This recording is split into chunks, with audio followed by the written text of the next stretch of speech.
Jeremiah, as the word, this book points out, he was one that was raised by the Lord.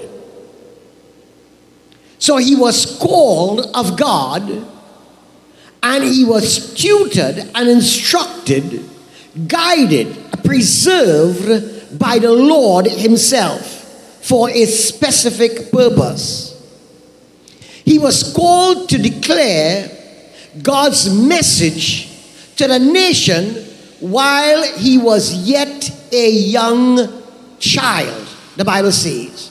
A young child. We are not absolutely sure what was the age, but what was his age when he was called? Well, he was actually chosen from his, before he was born, from his mother's womb.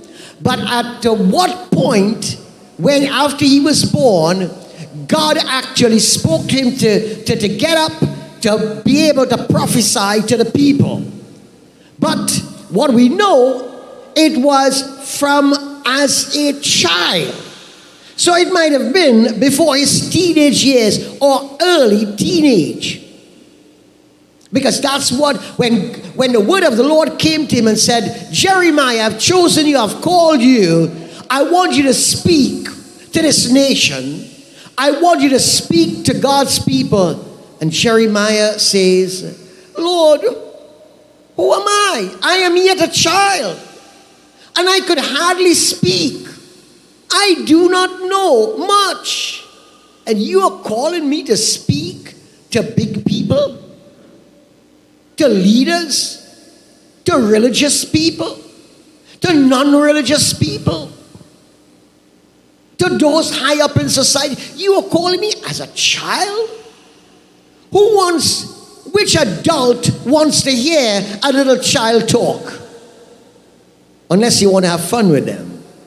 Or you want to be just amused at what they have to say. But to be able to accept the truths that they are speaking, what adult would want to do that? For the adults would, as you know, you are quick to say, well, that is just a child, he'll grow it out. How much do they know? Don't you know, I have lived for so many years, and with age come experience, we would say. But we are talking, God is not saying that you're going to talk from an experience from this world.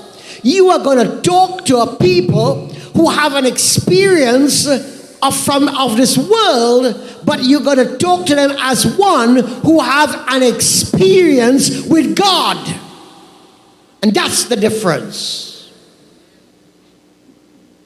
And so there are many people who can proclaim that they have an experience in this world, but they have no experience with God. And you don't realize what matters the most in your life is an experience with God.